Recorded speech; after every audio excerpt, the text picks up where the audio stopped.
You want to do a harmonization? Okay. Okay, cool. All right. I'll start. I'll lay down a note. Okay. Let me think. Okay. Let me think. What's a good note? There's a lot of notes. You really got to sort through them all. Yeah. B sharp is a good one. You can just, because I can't recall that pitch. You need to get a piano. Hey guys, welcome to the podcast. What if I do? Okay, so hi. I'm Julian Noodle. I make YouTube videos. Sam make video game. Allegedly. Sometimes. To fill you in, because we're gonna build off something we talked about in a previous episode. You don't need to have listened to the episode. Basically, I was approached recently by a brand that I've been working with for a while, Asus. Specifically, the ROG, the Republic of Gamers part of it. They want to throw a lot of money at me to do something, and we are working on a pitch to throw back at them that basically says, what if instead of doing what you're asking for, we make a video about making a video game, and then we use the money to scam them into us making a video game. And that's a really good word to use while the pitch is like ongoing and not approved. Right. We had a long talk about what that video game could look like, just as a concept up in the air. We're resisting committing to anything or thinking even too hard about it because we think that part of the ideation process is a potential factor that you can weave into like telling the story of the game, which is what the video would be about, right? Yeah, or we were mainly like trying to figure out what are the boundaries and parameters of like what we can make within the restriction of like we got to make a story out of it and use all of our skills and such. Yes. And recently you came to me with an idea that neither of us like. And but we haven't explored. So I am a big proponent of keeping the scope of your projects small and manageable, so that you can expand them as you go, instead of like signing yourself up for way too much and then you can't do it and there's so many problems and you have to like cut it to pieces, and so like I generally am in favor of not making stupid upfront decisions. But a little devil appeared on my shoulder and it had my face and it said something to me, and it said, so this is a thing where like you're doing a public performance of game development, and maybe you're like involving other like the part of the pitch is that like everyone who is part of this project for the most part is like in their own rights a storyteller ability person. Maybe we could get other streamers in on play testing, whatever the fuck. It's like this is a mass collaboration. And so like wouldn't it make sense if the game that you came up with was multiplayer? And I'm the type of person, here's the thing, I'm the type of person who is like, the minute someone says that, I start strangling them. I can't control it. It's a killer instinct. But oh, like the game. Fuck you. But this was in my own head, so I couldn't stop it. And so I have spent a little bit of time actually thinking about this, and in the end I did shoot it down. I've come to a compromise, but I don't want to say what it is yet because I want to feel out what you're thinking at this point in the thought process. I'm thinking that I don't know a lot about multiplayer games or how to design them well, but I know how hard I know how much trouble very experienced designers have had trying to make multiplayer games fun and engaging. It's especially in the long term, especially in the current climate of video games. Man, we should just make a live service, actually. Oh my God, you read my mind! but yeah, it is tough. And like even on the technical side, there's so many challenges. Like one, you have to make sure that people aren't cheating. So like you have to make sure that your game server is controlling what the state of the game is so that people can't like hack their copy and fuck with others. And you have to do all of this shit to like protect, like if someone wants to DDoS you, does the game go down, or are you releasing a dedicated server? There's maintenance and like costs involved in upholding that, and then if you stop doing them, then you're a dead game. Yeah, they gave up on their game. And but wouldn't it make sense though?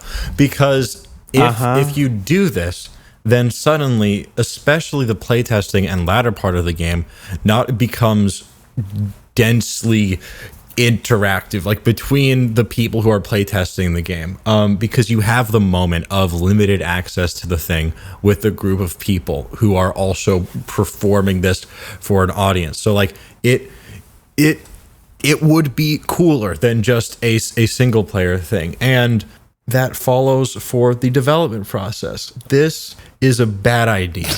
At the same time, it's kind of a good idea, and I was just like, yeah, I don't know. Netcode is hard. Here's the thing.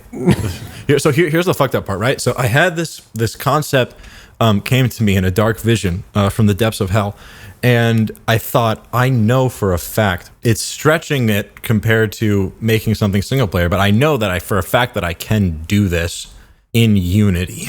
I haven't tried it elsewhere before.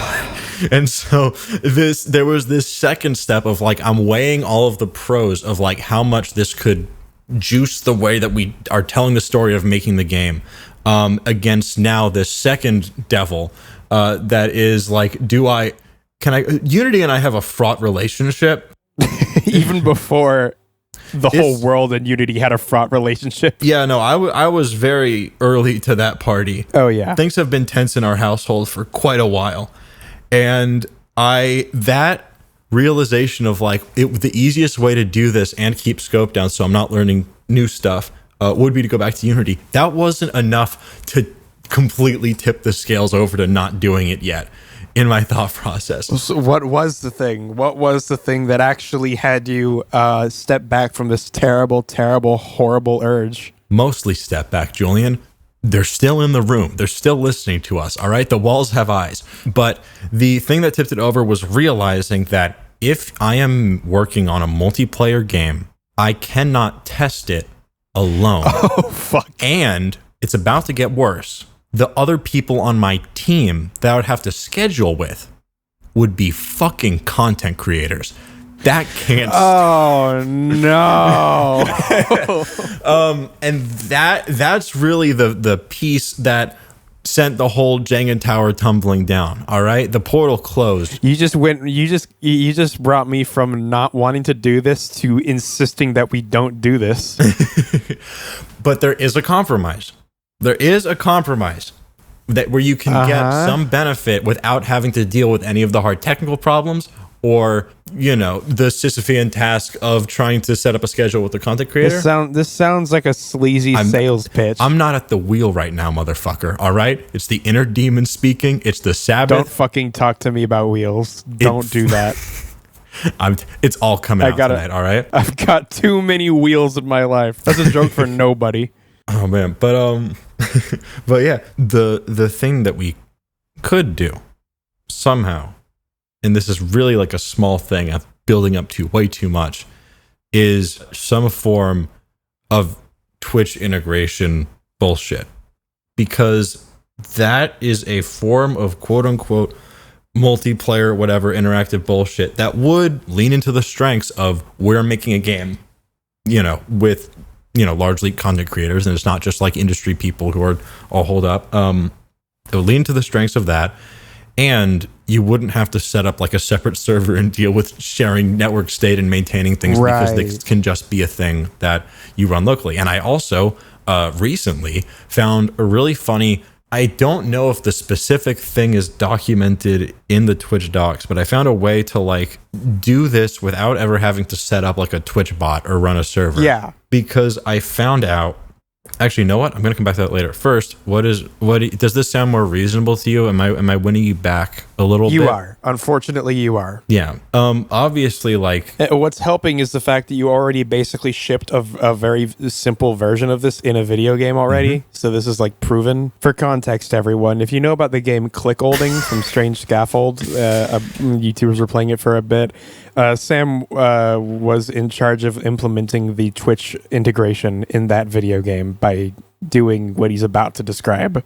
Yeah. So the thing that I realized right before I started work on that project, because this is a thing that I've been building for myself too, was like, it's a fucking pain in the ass to deal with Twitch's official API and their developer docs. Try reading. There's like a thing where they have a developer kit that you can download, and I did. And then I went into the server and I was like, it's not working. And they were like, yeah, everyone knows that it doesn't work. The first thing that you're linked to. Cool. Miserable. But the thing that I learned upon digging further into it is that the way that Twitch chat works is not actually like a special custom thing. It's just every single time that a channel starts streaming, it just opens up an IRC channel in the back end, which if you don't know, because you're 8 years old, that was a that was a I'm 9.5. Yeah, shut up and eat your birthday cake. That's a way to. It's not for another 6 months.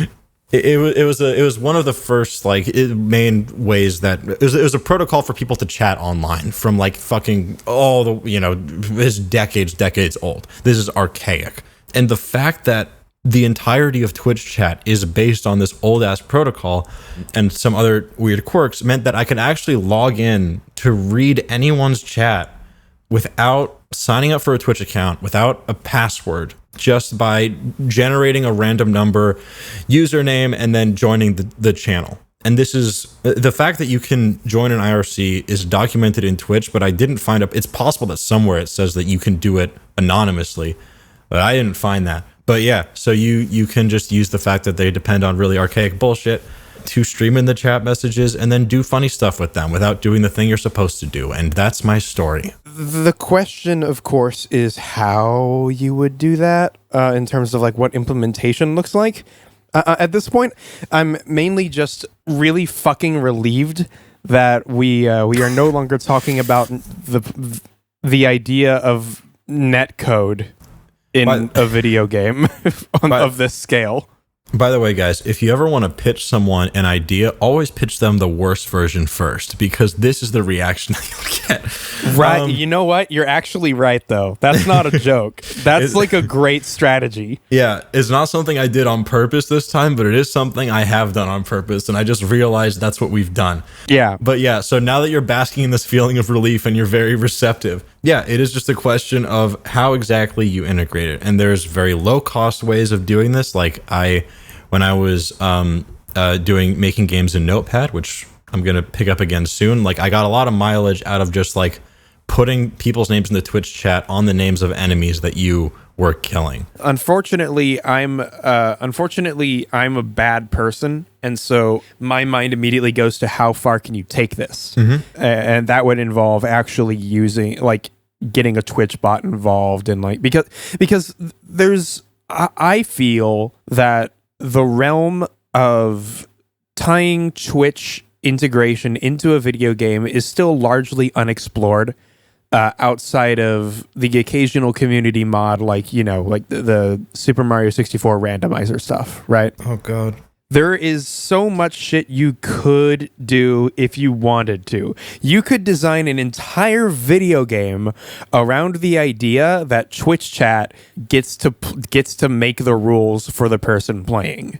And I don't want to make that game, but there's definitely something in between these two extremes that could be applied to any number of other concepts that we choose to explore in the form of the Asus game that we're going to try to make if it gets greenlit. I'm realizing... I can hear the dread in your voice. It's because I'm realizing the devil didn't leave the room. It just walked over to your side of it. Okay, so that's cool. And I'm what are you afraid of now? I'm not afraid. I've just this a few years ago was a thought that I followed very, very far past the realm of even Twitch chat to what if you could make an entire multiplayer MMO that was played entirely in Twitch using the overlay extensions thing. And this is something that people have started to actually do. Oh God. I didn't pursue it too far because I hated working with the Twitch API, but it is it has followed me and haunted me, and now you're leading me back to this this terrible place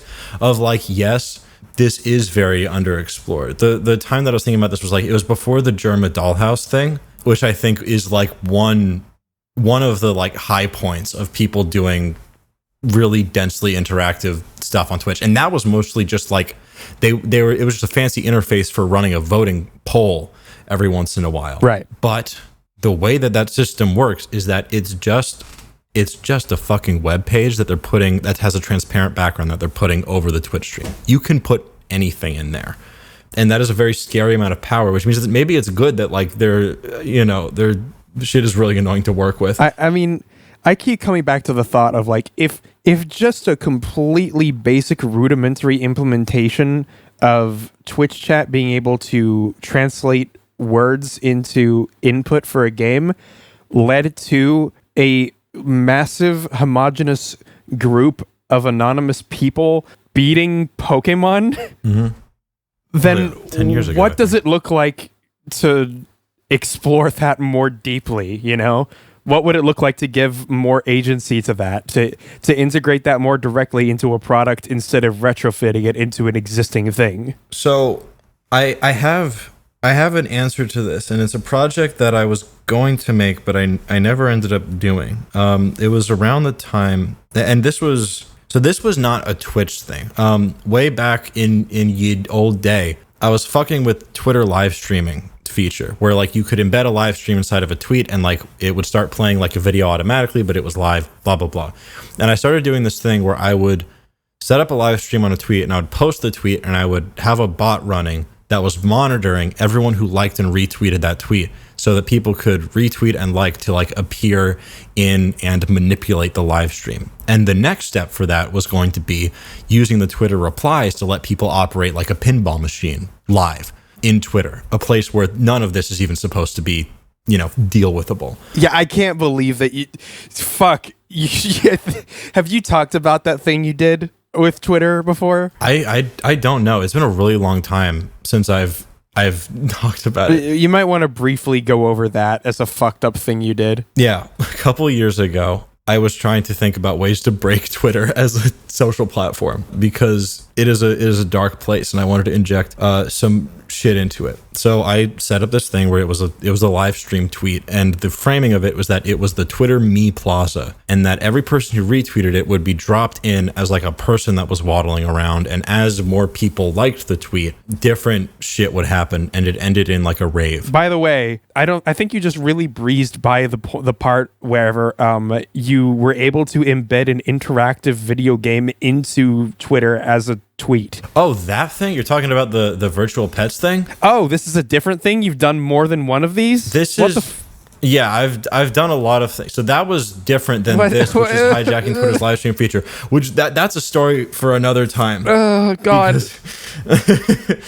Keep up. But yeah, I wanted to go further with that concept, and so I came up with the idea of like, oh, what if we did a pinball thing? Never ended up making the pinball thing, but the full version of this idea that I wanted to make with a Twitter live stream that people could interact with by interacting with the tweet was it was amazing to me how attached people got to the Twitter Me Plaza thing. People would see themselves and they would just like leave it open on another monitor, or they would come back to periodically check it. I really thought this would be just like a fire and forget, like, oh, they hit the button and they see themselves and they go, and maybe they take a screenshot and then they move on.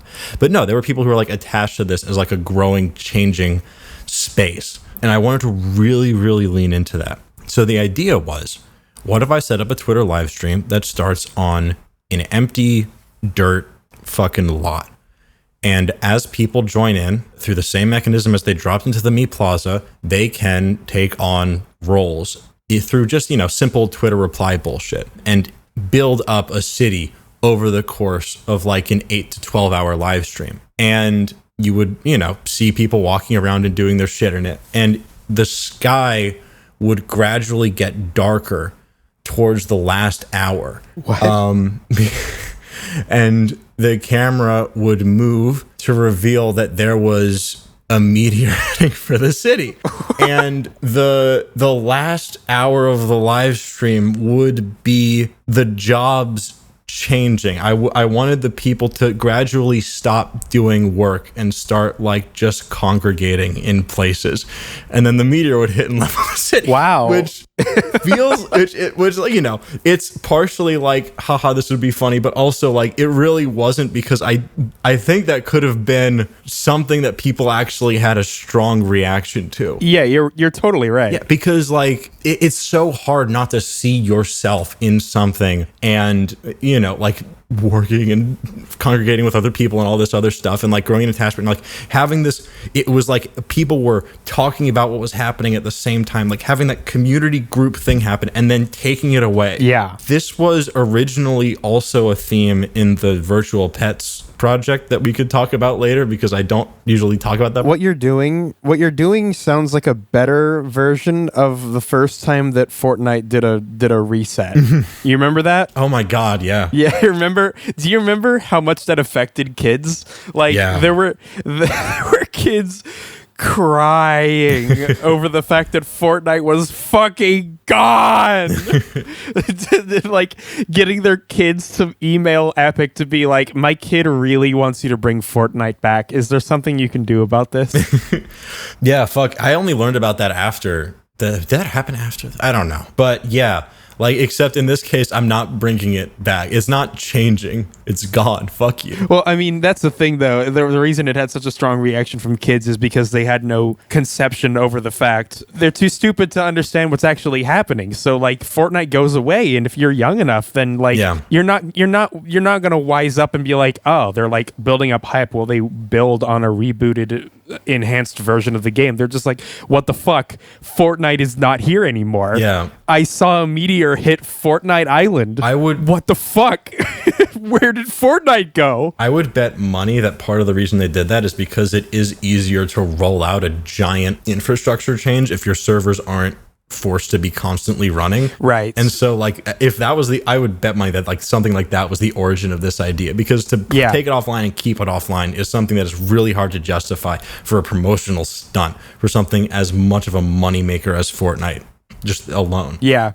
But if it has to happen, then you might as well turn it into a promotional stunt. Yeah. And it worked. Certainly beats saying server is going down for maintenance. Boy, did it work. Yeah, there's a lot of online experiments in impermanence and loss, and like trying to take that into a space where like those are not real concepts on computers. Yeah, teasing to an audience about of a live service game that it might be gone, even though it's definitely not. Yeah, is a fun thing. I think that's the closest Fortnite has ever gotten to doing something fun with their dynamic between the game and the audience. I think Fortnite should do more stuff that makes kids cry. Exactly.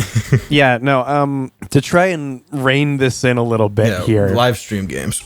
Yeah. I don't know. There are. I think that the big thing stopping us from getting too far into a conversation as it applies to us is that unless we want to design a game fundamentally around Twitch as a platform, which I don't want to do, then we are limited by virtue of not knowing what game we're going to make yet. Yeah. Again, like all we can do right now is like define the parameters of the problem that we'll be trying to solve. And also, and even then, I was going to say, by the way, I still might do that city thing at some point on a different platform. So shut the fuck up about it.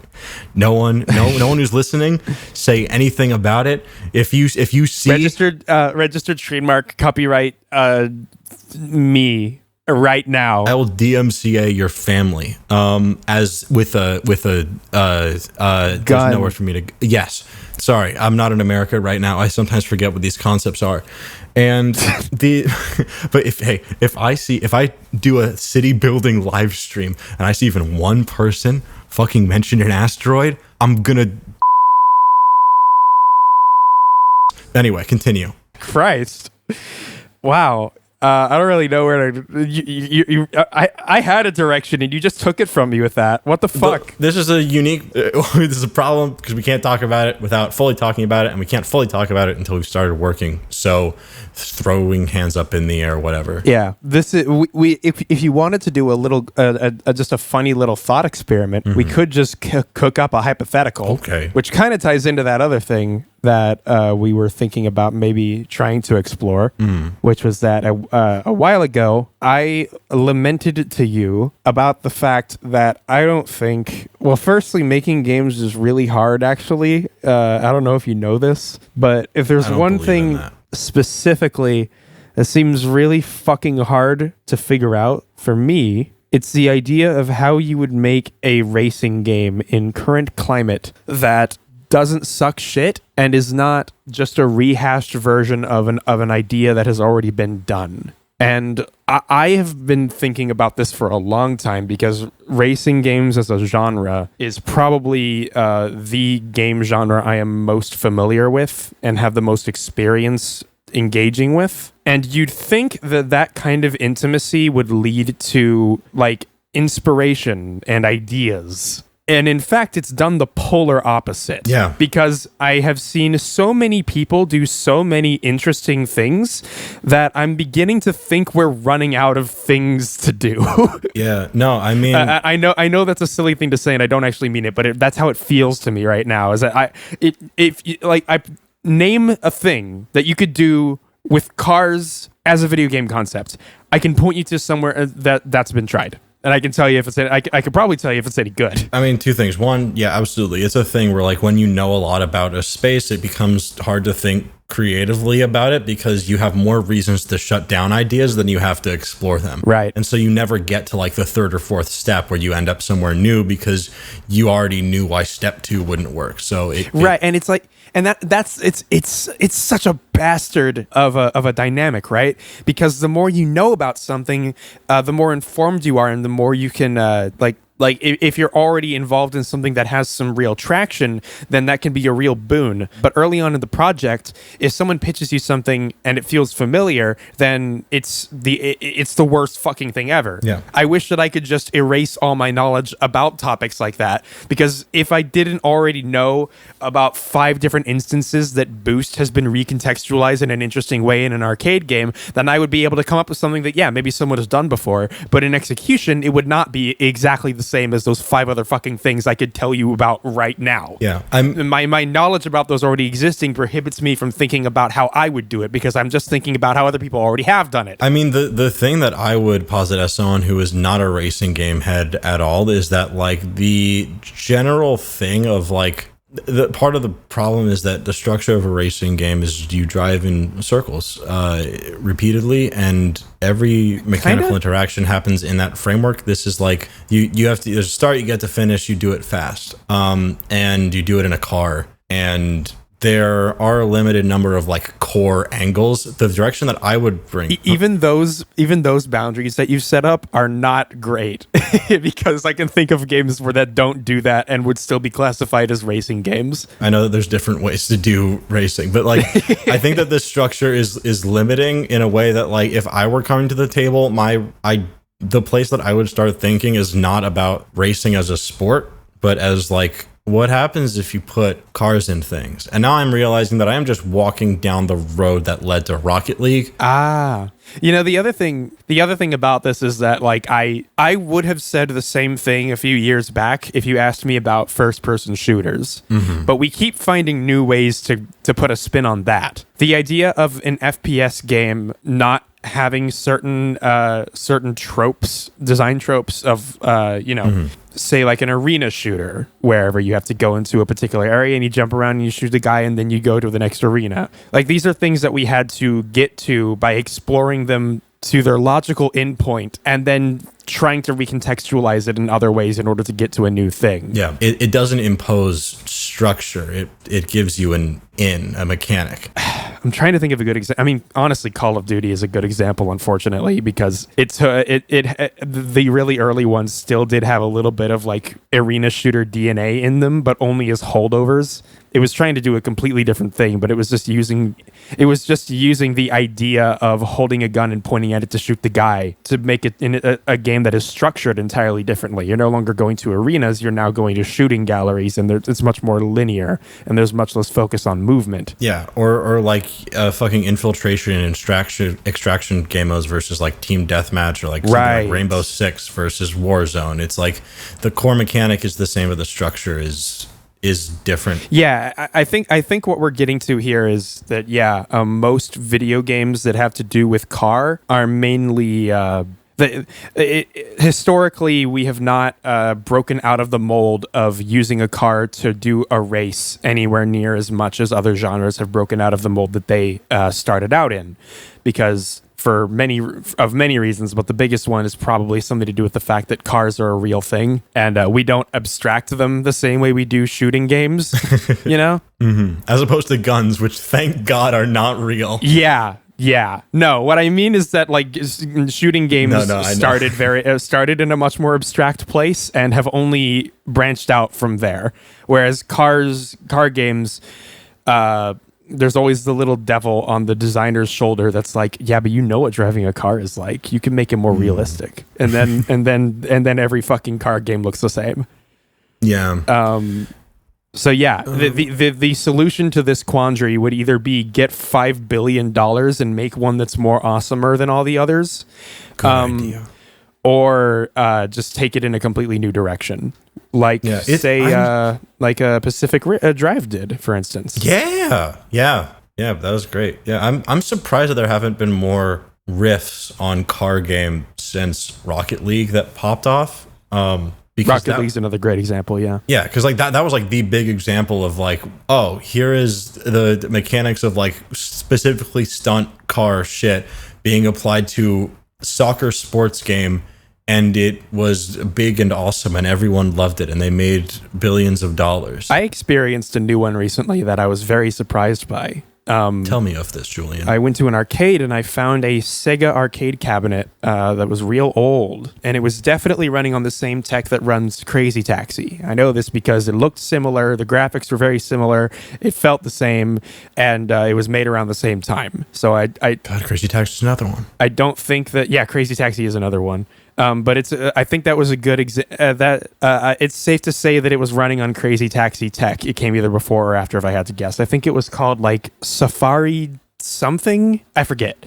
If you know, you know. It's old ass like Y2K era fucking thing, and it was so interesting because of how weird it was and how fucking fun it was. It felt like the kind of game that you would only ever experience now through like a game jam. Let me explain the concept to you, Sam, and I want to see if you can even try to... Yeah, I've no idea what you're talking about. I'm ready. I want to describe the concept of this game to you, and I want to see if you can even wrap your head around like what it would look like to play. Okay. So, the premise is insane. So the idea, right, is that you are someone working in like the African wild area, whatever the fuck, right? What's it called? The wildlands? What's it like? The nature area? There's the people, like, the animals are not contained.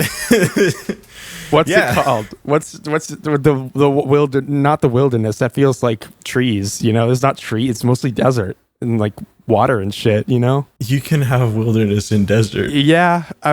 Listen, I'm really tired. We're so... Okay.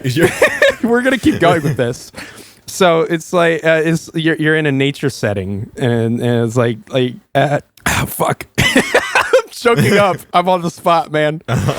You choose your safari guy, and you get into like a Jeep, like an Outback Jeep thing. Mm-hmm. And then the goal is you have to find an animal and then drive your car to it so fast. And then you throw a rope at the animal, and then you have to try to catch the animal with your car. Right. So you throw the rope at the animal, and then it becomes like a fishing mini game, kind of. You have to like pull back on the rope, but not too much, or you'll break the rope. So you can get closer and closer and closer so that you can shoot a net at it to catch the animal. And you have to catch a certain amount of animals before time runs out. So it's but the control scheme is entirely handled through a pedal, a steering wheel, and a lever. So like you are reining in the animal by driving your car in a way to pull the animal away while pulling on the rope to get closer to it. Right. It's fucking crazy.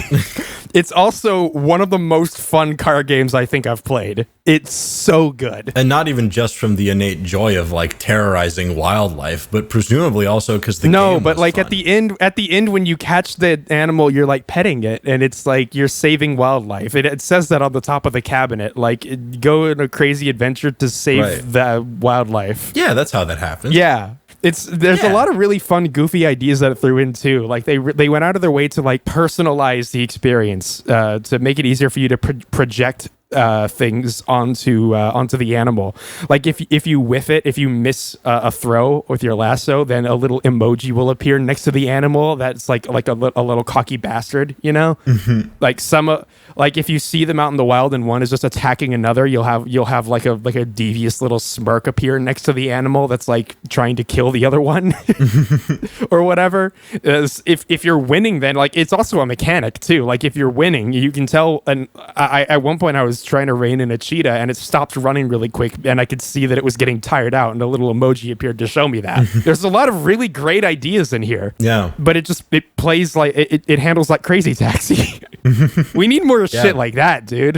That sounds crazy. So yeah, right now in my head, it's incredibly strange. Yeah, I'm just like I was thinking about cars, man. I'm just thinking about cars. I had an idea similar to this recently, and it hurts me that like if it was the year 1999, I could probably successfully pitch Sega on letting me make this into an arcade cabinet. And that's the idea of a two-player game where one person... Okay, so if you don't know about Rally, especially in the late olden day, it was a thing where in order to get a really good shot of a rally car going real fast, people would just walk out onto the fucking road with the camera, just hang out there until the last possible second where they would dodge as it was careening towards them at like 80 miles an hour. And, you know, I looked at that footage and I was like, that's fucked up. What if that were me? And so I thought about, imagine a two-player game where one person plays as the person driving the rally car and the other person plays as the photographer. And you can spin this as either a co-op game or like a 1v1. The co-op context would be, as the rally driver, your goal is to like hit a jump in the sickest way possible so that player 2 gets a cool photo. Or you can just go fully demented with it and just make it so that whoever's driving, it's your job to run over the fucking photographer, and the photographer's job is to get a really cool pic and not get run over. Yeah, If it played anything like the Sega arcade racing games of the time, it would be fucking awesome. But there's a lot of questions that come up in a design like this, like how do you quantify what is a good photo? Like how do you reconcile between completely different control schemes? Who gets to play what role? How do you quantify a success or a lose state? It's the kind of thing that would work very well for like a game jam or an arcade cabinet, but it's not a concept you can really build out too much unless you want it to be a mini game in another thing, which is another way you can export it. Imagine a photo mode of a bigger car game, but this is the photo mode. There's no real photo mode. You learn how... You just go into first person with the camera. Yeah, you learn how this mechanic works by being run over the first time. There's no tutorial. You just have to figure this out. Yeah. You want your photo? Just fucking work for it. Yeah. And the next step from there is like the version of this game that I think can exist well is you don't have anyone controlling the car. It's just a game about being a race photographer, and you have tasks where it's like, instead of quantifying what is a good or a bad photo, you just have to get photos with certain parameters. Like whatever, you have to get a photo of this specific driver, and it has to be like straight on from the side, or they need it to be front facing. Like, these are things that are really easy to figure out. So it's just like, because instead of trying to be like, what is compositionally good or interesting, which is like, the actual goal is to make it compositionally funny and to force the player to put themselves in extremely physically compromising positions from the standpoint of metal hitting bone. So to wrap this back around, how would you put a Twitch integration into this? I mean, the easiest stupid simple way is to, you know, stick the players' names on the cars happening. The other thing is I have a mind virus that makes me come up with ideas that are not realistic, but can you imagine a really scaled up evil version of this wherever Twitch just drives all the cars? The streamer is the one photographer. Yes, because I built a prototype of it. Yeah. What? It was so the problem with letting Twitch chat control anything live in a video game is that it all depends so heavily on this long ass latency of the stream. There's a game that exists that you can play in 30-minute increments online where they built out a physical model of a destroyed city. I think it was like a post-nuclear fallout, and they put a bunch of remote control cars with cameras in them, and those cameras are live streaming on a YouTube feed, and for 30 minutes at a time you can control it and drive the cars around this physical miniature to collect objects and stuff. And it's really cool. And it only works because it's not fast paced. So the latency is like permissible. And so if you want to do something that's a little bit more fast paced, you have to cut down the latency.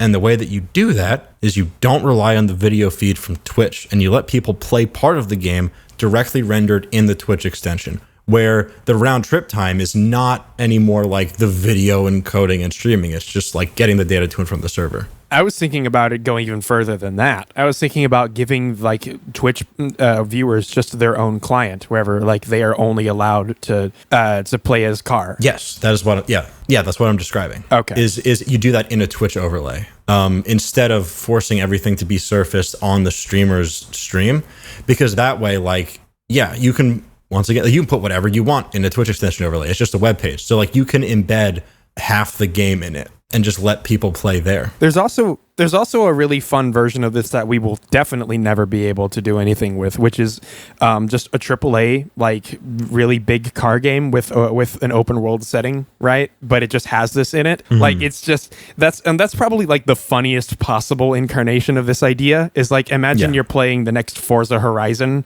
and you're playing in the online mode, so the open world just naturally lets like 20 or so other players in, and you can dick around with them if you want. Go into photo mode, you're now in first person, and any other player sees you as just a guy walking around, and that's your photo mode. You have a DSLR, take a photo of your car, and anyone who sees you, they can just run you over or get in your way. There's nothing stopping them from doing that. This is just the way that it works here. Have fun or don't. Yeah.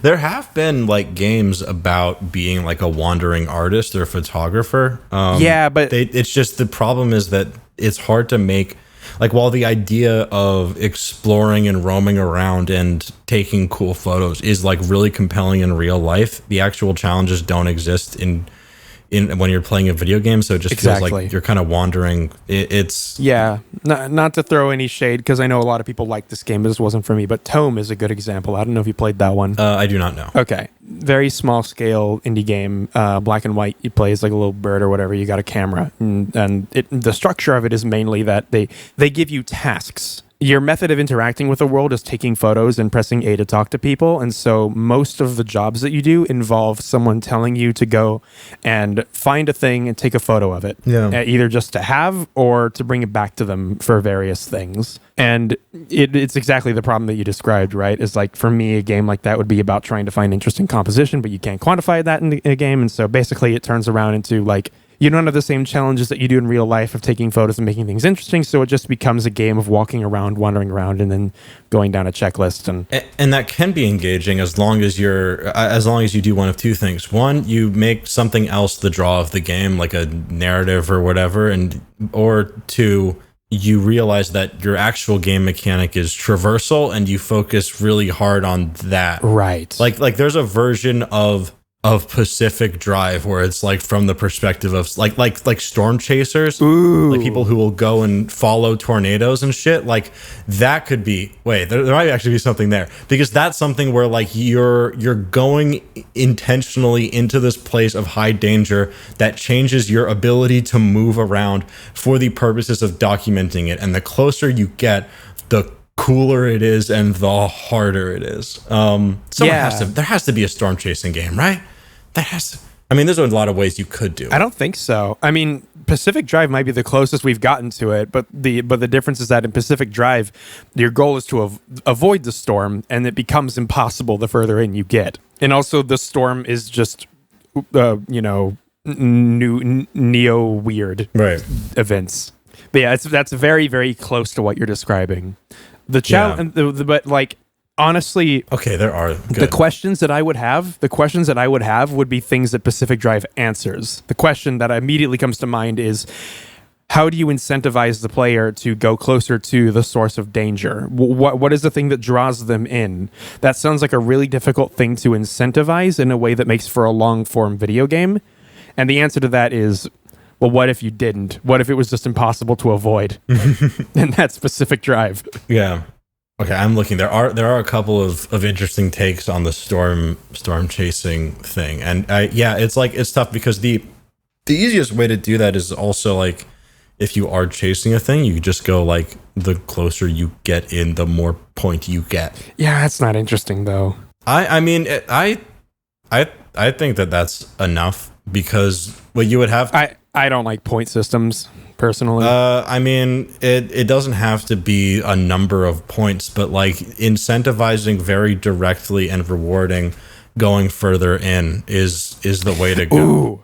Right. Okay. Imagine you can use this as a progression system. Like the closer you get, the more you are financially rewarded by the people you sell this footage to, which allows you to reinvest in better equipment, which allows you to get even closer to the storm next time. Yeah. You could turn this into a roguelite. Yeah. I was just mentally processing ways to do that because like ways that you can frame the points incentivizing is views, money, any number of things. I think that's a really good framing, especially. Please, good Lord, let's if you and I make a video game where like getting clout is a mechanic, it needs to be funny and tongue in cheek. Please, dear God, because there are so many racing games. There are so many racing games where it's just I have to.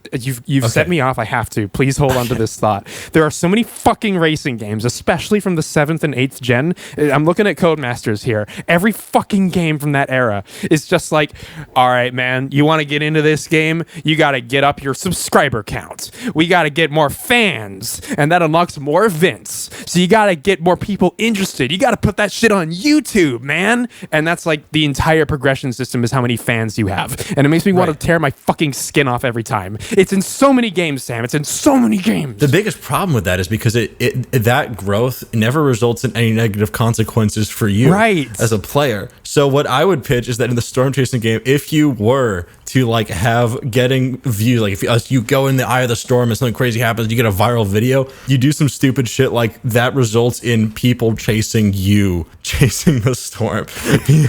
Just like people, or better yet, just if you get high enough of a profile that like you just get competition now. Yeah. Instead of people searching for the storm, they search for you because they know you're going to be at the storm, and then they just try to like steal the credit from you. Yeah, or kill you.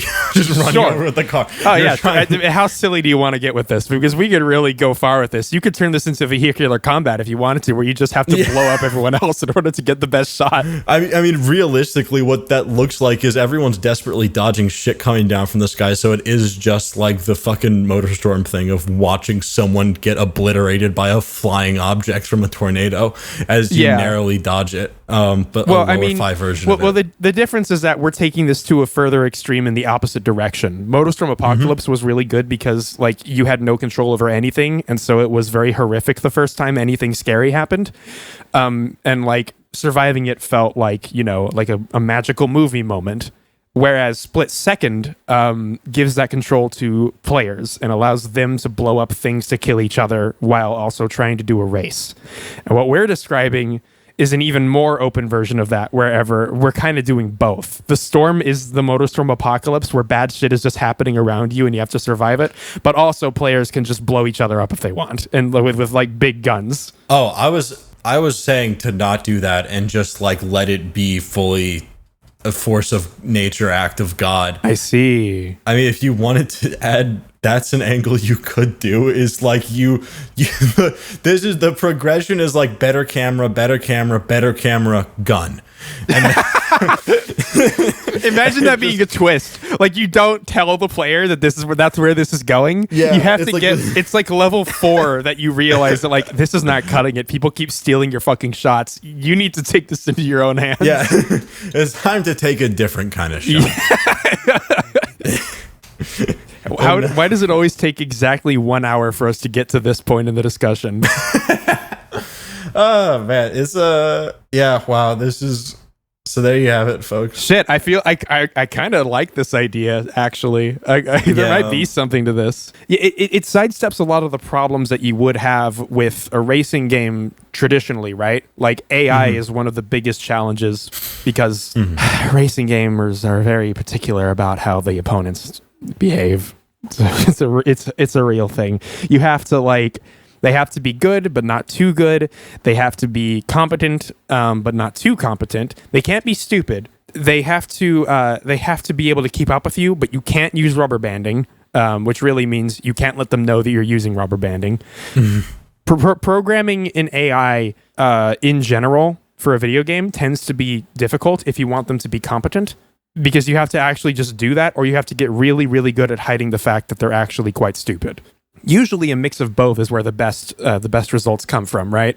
And in a video game like racing, it's especially difficult because there is nothing stopping you from directly measuring your performance against the opponents run by the computer, as opposed to, like, say, in a shooter, you're supposed to be winning against most everything thrown your way, Something is wrong whenever everyone is giving you a run for your money, unless you're playing like Dark Souls, and a Dark Souls NPC is not designed to act like a player, But in a racing game, everyone is doing the exact same thing you're doing, and if they're not doing a good job, you immediately notice. But in this thing that we're talking about, that's not a problem at all, really, because the object of every other character in the game, whether or not they're controlled by a player, is to be an obstacle for you. Their job is exclusively to make your job harder. Yeah. And they don't need to be good at doing your job to make your job hard. Yeah.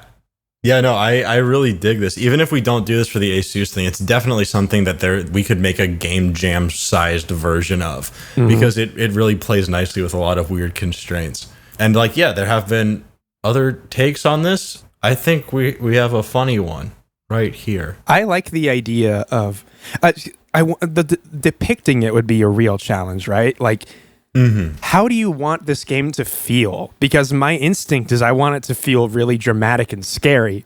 But if you want it to be funny, I don't know if that works. I don't know. You might be able to, because there is like an arc to every run of this, where you start off quite peacefully, and then as you get closer, it gets more and more violent. And if that is genuinely scary. Yeah.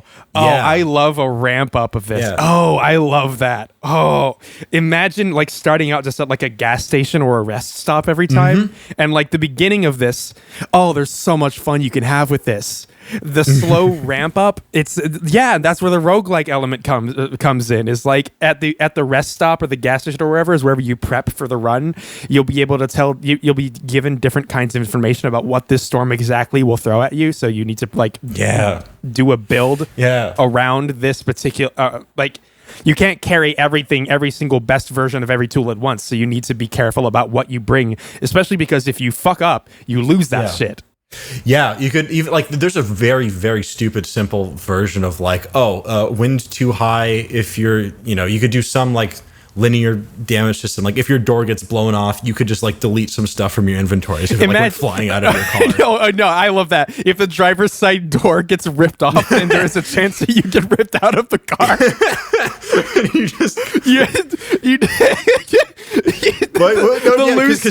The lose state is whenever you see your car shrinking away as it takes up gradually less pixels on your screen as you get higher into the sky. It's always a 2-person operation, so the person in the passenger seat becomes the new driver. Oh my god, making this a 2-player game. Oh my god, Sam, this is so good. Making it a 2-player game where one person is the driver and the other person is the cameraman. Yeah. Holy fuck. Okay. You have to, if you could give the cameraman other stuff to do in terms of keeping the ship together or tuning the radio. Yeah. They have to repear the thing. Yeah. Tuning the radio to correct stations, repairing. Oh, and giving them the ability to swap places.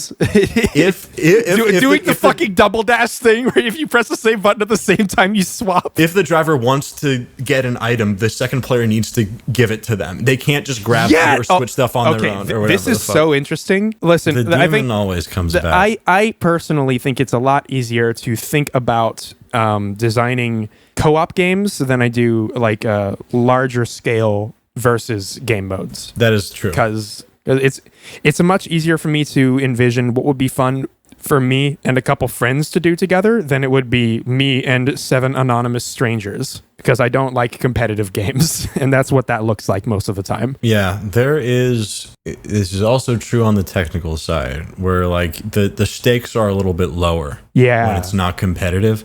So you can get away with a little bit more, especially if you're not all doing the same exact thing, and you don't notice the little slips quite as much as if you're doing a shooter and you're shooting at someone and they duck behind and it doesn't quite line up and all that bullshit. Right, exactly. you can make a lot more approximations in the player's favor if the ping's a little bit out of sync, if both players stand to benefit from you taking some liberty with a hit register, for instance. Yeah. Yeah. So it doesn't really the AI enemy photographer is not going to get mad at you if you're auto corrected to hit him because of a latency issue. Yeah, I'm kind of just surprised at how much I like what we've come to with as a concept here. I didn't expect this to go anywhere. Yeah.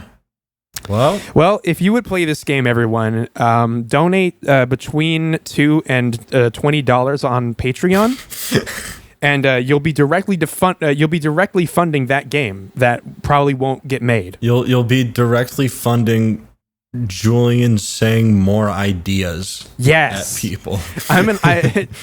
I've noticed a void in the industry, a hole of sorts, just like a thing that people need more of, especially in the games industry. That isn't really, it's not happening.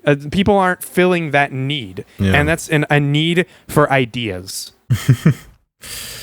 I'm hoping I can come in and just bring some fresh takes to these studios that desperately need to break out of the mold, Yeah. Hey, hiring's really good right now, too, Sam, so you have no problem. Listen, if you and I walk up to Activision right now, we just tell Bobby, listen, people are tired of Call of Duty. I don't think anyone said that to him before. I think he'll listen. He needs someone to tell him like it is, to level with him. He's got too many yes men. That's what we're gonna be. We're the truth tellers, folks. We're the no men. We're the no men. We're the people who come in and tell you that whatever you're doing fucking sucks and you should do our thing instead.